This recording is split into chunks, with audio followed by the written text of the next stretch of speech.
nggak sudah diambang di depan mata gitu. Kita itu utang kita sekitar 71,60%. Dengan anggaran negara sebegini ketat, presiden ini bagaimana harus mengatur keamanan negara itu akan membuat kesiapan militer kita akan terganggu.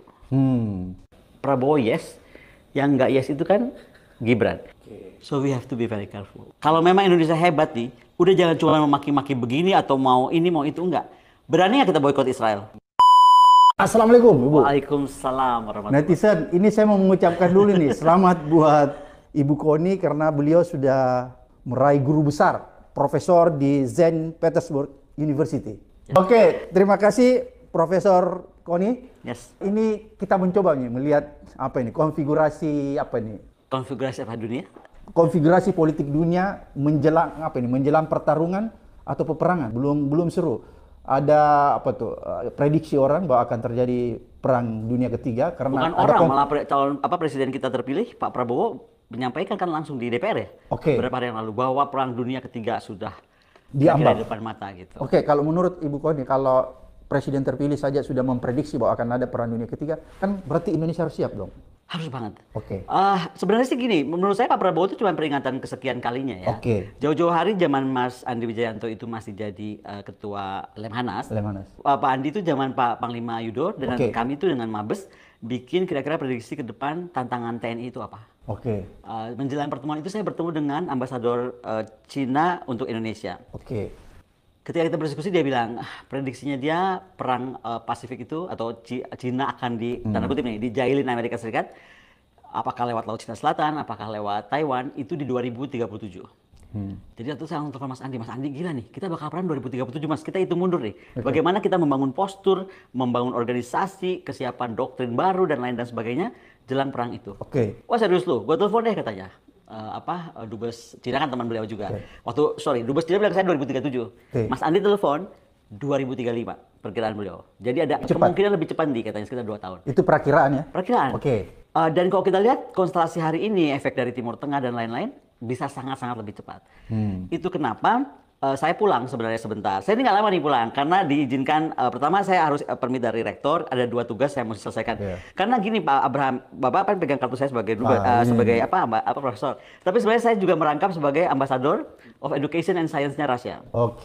Jadi saya kesini juga dalam rangka ketemu beberapa rektor kampus besar untuk kita kolaborasi bersama dengan St. Petersburg University. Utamanya mungkin setelah kunjungan Pak Prabowo bertemu Pak Presiden Putin. Itu kelihatan sekali beliau sangat bicara tentang bagaimana education dan ilmu pengetahuan ke depan. Jadi kalau Pak Abraham punya ponakan, punya anak ingin segera ke Rusia ambil S1, S2, S3, mari kita ke sana. Nah, balik ke konteks dunia. Jadi menurut saya tuh ada yang menarik ya. Pertama, aku tuh harus nyontek. Jadi gini, aku bukan ekonom ya. Aku tuh bukan ekonom. Jadi aku membayangkan beberapa jam dari sekarang, 24 kali berapa jam nih, Pak Prabowo akan dilantik jadi presiden.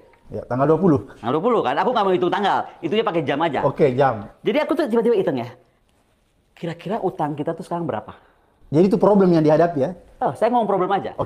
Beliau akan dilantik. Kemudian beliau akan sedang menyusun kabinetnya. Sekarang ini dalam 3 hari ini. Tapi saya hitung Januari 2014 hutang kita itu 2009 ya, 2606. Akhir jabatan di 2019 utangnya sudah 4.500 triliun. Pak Jokowi itu. Akhir masa jabatan kedua kemarinnya inilah 8.502. Luar biasa. Oh my god.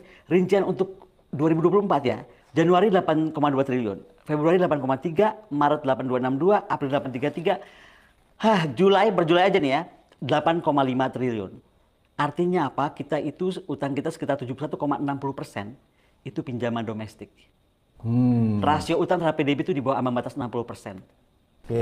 Makanya dengan anggaran negara sebegini ketat, presiden ini bagaimana harus mengatur keamanan negara, otomatis dalam pertimbangan umum kita konstelasi tadi, Laut Cina Selatan, di mana ada AUKUS, ada The Quad yang sudah bersiap-siap. Jadi kalau Pak Abraham ikutin latihan mereka udah jelas. Pokoknya target kita perang di Laut Cina Selatan akan terjadi, kita mesti ngapain gitu.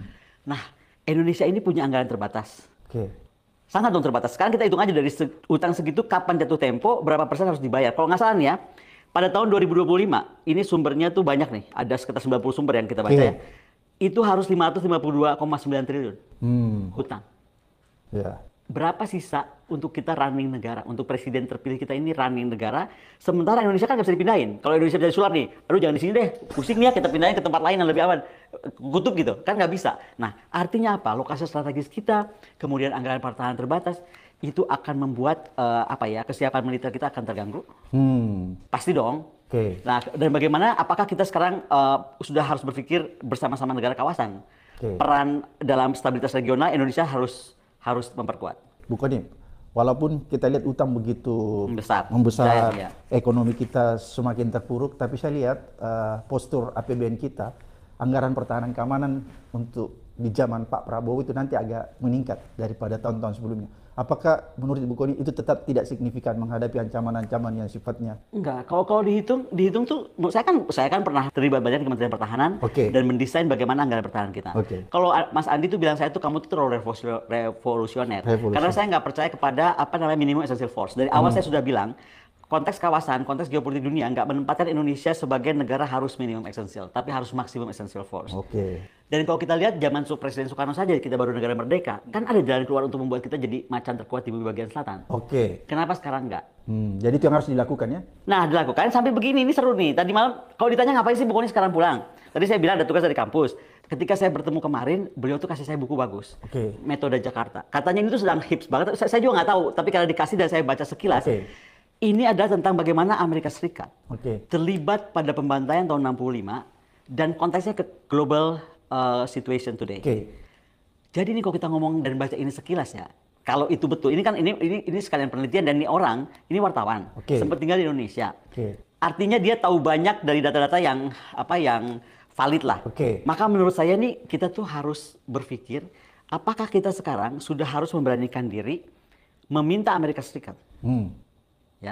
Kan selama ini dia nyerang Irak nggak ada yang minta ditanggung jawab, nyerang Afghanistan nggak ada yang minta, Libya semua juga nggak. Kenapa nggak Indonesia datang dengan buku ini, Metode Jakarta? Kita mesti dapat uang nih, betul nggak? Kita minta pertanggungjawabannya, apakah terjadinya pelanggaran hak asasi manusia di era 65 itu? Saya ini terus terang bacanya masih jauh, sekilas ya, tapi dari eagle view yang saya lihat itu ngeri banget. Kedua, bagaimana ganti rugi terhadap siapapun yang waktu itu dituduh atau dianggap atau kemudian kena dampak, ya kan? Jadi kayak ganti rugi kalau perang kan ada pampasan perang atau ganti rugi karena perang. Kalau ini enggak, bagaimana dia mesti juga kita mesti minta apakah Amerika Serikat harus minta maaf secara diplomatik kepada Indonesia dan itu tidak usah dibayar langsung tunai kalau memang nggak ada uang, tapi dibayarnya pakai tadi apakah latihan militer? Kan latihan militer itu mahal Pak. Ya kan, eksersis militer. Kemudian dibantu dengan alat utama sistem senjata. Untuk paling tidak alat patrol. Alat perang kita dikirimin gitu, dibayar pakai alat perang. Semacam itu. Jadi ini kan kita ceritanya mau bantu nih. Walaupun kita nggak diajakin ngomong sih, tapi kan boleh-boleh aja. Namanya kita memberikan ide. Karena kalau saya jadi presiden nih, saya bayangin hutang saya segini, saya jadi presiden langsung pertama-tama saya pening dong. Ini gimana nih? Bagaimana menanggulanginya ya? Bagaimana menanggulanginya dengan utang segini besar perkembangannya? Kedua saya pengen tahu kenapa dia berkembang pesat sekali.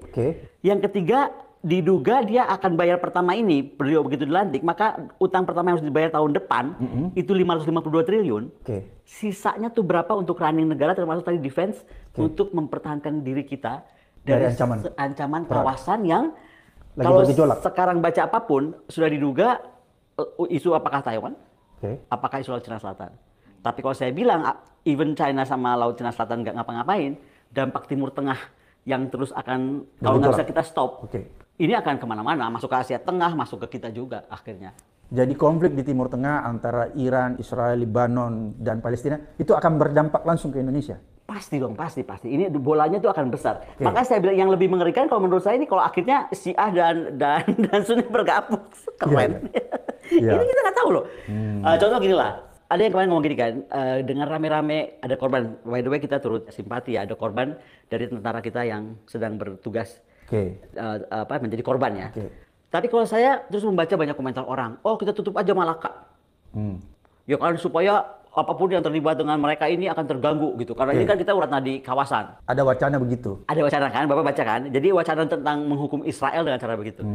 Kalau aku bilangnya itu backfire ke kita lah. Pertama itu kan laut, bukan lautan kita. Itu ada laut bebasnya kan, milik masyarakat dunia. Kedua, even though kita mau. Oke, kita juga gak perkasa nih. Sekarang gue tutup Malaka kalau macam-macam. Kita bisa tutup pakai apa? seberapa banyak kita bisa patrol, ngusir-ngusirin orang di situ, dan lain sebagainya. Akan mahal berapa lama kita mesti operasi udara? Operasi laut juga. Udah pasti kok operasi lautnya kan. Operasi udara kan pengintaiannya kan very expensive, Pak. Nah, Nggak mungkin. bukan nggak Secara mungkin. anggaran. Kok anggaran kita sekarang nggak mungkin lah, nggak mungkin banget lah. Sekarang dari uang semua yang kita ada dipotong tadi bayar hutang tahun depan 552 triliun. Oke. Saya tuh wonder loh, gimana caranya Menteri Keuangan kita besok menjaga ini semua agar kita bisa tetap normal gitu. Dengan sekali lagi, oke, tingkat Jangan dulu. Berarti Jokowi ini, Mulyono, memberikan beban berat bagi Presiden Prabowo ya? kayaknya bukan cuman Mulyono ya Pak. Kita pernah bahas di sini loh. Oke. Sayang dia nggak dengerin kita sih. Coba waktu itu dia dengerin kita Pak ya. Anaknya ini nih sekarang Ya. kan jadi masalah. Oke. Emang Tuhan tuh nggak tidur, saya bilang juga. Loh kita lagi antang-antang di Rusia Pak. Ya. Aku pas bangun, apa nih, fufu fafa. Cia. Saya tuh heran setengah mati. Kok ada ya bisa nasib orang yang merasa dia sudah di jalan tol, super highway nih. Ya. Udah terbang, udah nggak jalan di daratan lagi. Tiba-tiba terpental dan akan terpental. Kalau saya Pak dengar wawancara Bapak dengan Rosuryo, saya juga dengar Rosuryo di beberapa podcast lain. Berat atau kita akan dibilang dan ditertawakan dunia betapa bodoh kita kalau pura-pura nggak tahu. Karena ternyata nomornya berhubungan dengan nomor telepon dia saat pendaftaran di mana? Wali kota. Jadi nggak bisa dipungkiri. Jadi ya? ini sekarang nih, pertama nggak bisa dipungkiri. Kedua, sampai mana sih dia mau bohong? Yang ketiga, sampai kemana sih saya aja yang baca calon presiden kita yang akan dilantik dikata-katai seperti itu yang sangat tidak pantas. Ginilah, kalau mau dianggap ya, kan banyak orang berpikir kita berseberangan. Oke. Banyak orang kan melihat saya itu berseberangan. Padahal dari awal saya bilang, kita bahas di sini kan. Ya, Ibu Koni kan bersahabat ya dengan Pak Prabowo. Saya nggak bersahabat lah, tapi paling nggak saya nggak ada masalah. Pernah ada masalah yang waktu saya meluruskan soal 1760 triliun cara belanjanya. Dan beliau orang yang sportif, saya dipanggil waktu itu ke Kementerian Pertahanan, ada Pak Dasko, ada Pak Sahroni. Dan kita berdiskusi, dan akhirnya nggak dibelanjakan juga 1760 triliun itu. Artinya apa? Beliau mendengar dong. Nggak lama dari itu saya kena COVID. Saya kena COVID yang berat Pak, yang Delta kalau nggak salah namanya. Dan saya itu harus di karantina full di Rumah Sakit Angkatan Udara, di Halim. Itu beliau dari Prancis Pak, itu kirim saya obat. Pak Prabowo tuh orangnya kayak begitu kan, memang dia sama kucing aja dia care apalagi sama orang. Care ya? Tapi masalah ini kan orang-orang yang, kalau saya bilang bukan sekeliling dia Pak, sekeliling istana waktu itu yang menganggap wah bahaya nih gitu kan, pecahin gitu. Makanya seolah-olah Bu Koni anti Prabowo. No. Kalau mereka dengarkan dari awal kita bicara, saya kan udah bilang Prabowo yes, yang nggak yes itu kan Gibran. Dan sekarang saya nggak tahu Pak Jokowi nonton ini nggak ya? Kalau dia nonton harusnya dia nyesel dunia akhirat Pak. Kalau aja dia diem waktu itu dengerin kita ya, kan nggak separah ini Pak. Sekarang lebih malu mana? Lebih malu dulu dia mundur, anaknya nggak jadi masuk, daripada udah sampai tinggal mau dilantik nih, seluruh dunia ahli-ahli IT semua mempersoalkan kita 1-2 aja Pak, jangan anak yang lain. Katanya anak yang di jauh di Mato itu juga ada masalah. Anak yang kemarin juga gara-gara hamil ada masalah. Yang ini aja deh. Ini gimana Pak? Dari faktor sebagai pemimpin berkata seperti itu, mengata-ngatai partnernya, which is presidennya, ya kan? Kita aja yang dianggap berseberangan nggak pernah tega mengata-ngatai urusan. Kita harus menghormati presiden kan? Menghormati sangat lah. Calon waktu itu masih calon dong. Coba, saya nggak kebayang. Jadi ya saya berharap aja. Ini ternyata omongan saya itu, saya kan sering ngomong, Gusti Allah tuh rasa ada aja cara jalur kok keluar gitu loh Pak. Semesta alam. Semesta bergerak. Iya, shalom teman-teman semua. Terima kasih sudah menonton video ini dan kiranya lewat video ini kita bisa diedukasi ya di tengah-tengah memanasnya perang di Timur Tengah yang dimana semakin meluas, baik masalah Rusia dengan Ukraina yang masih belum clear masalahnya teman-teman ya. Dan apa yang pernah disampaikan oleh Pak Prabowo ini akan bisa saja terjadi yang namanya perang ya, bisa saja meluas dari negara ke negara yang lain teman-teman ya, konflik ini. Dan ini sangat berbahaya sekali dan sangat berpengaruh sekali terhadap ekonomi dunia. Nah, apa yang disampaikan oleh Prof. Bu Koni tadi, bagaimana persiapan Indonesia untuk menghadapi apabila misalnya terjadi Perang Dunia Ketiga. Bagaimana strategis yang harus diambil oleh negara Indonesia, oleh bangsa kita. Bagaimana pemimpin kita harus mempersiapkan untuk menghadapi situasi yang lagi memanas ini, teman-teman ya. Dan kiranya kita semua bisa berdoa ya. Itu saja yang bisa kita lakukan sebagai warga Indonesia yang baik. Kita berdoa bagi bangsa kita supaya bangsa kita ini benar-benar damai ya, dan tidak mencari masalah dengan negara-negara asing seperti yang disampaikan oleh Ibu Konia ini. Itu Indonesia juga itu masih ada konflik-konflik sedikit dengan negara asing ya, khususnya Cina. Nah, bagaimana kita di situ? Apalagi kita Indonesia yang masih mungkin utangnya mungkin terlalu banyak menurut kita itu ya.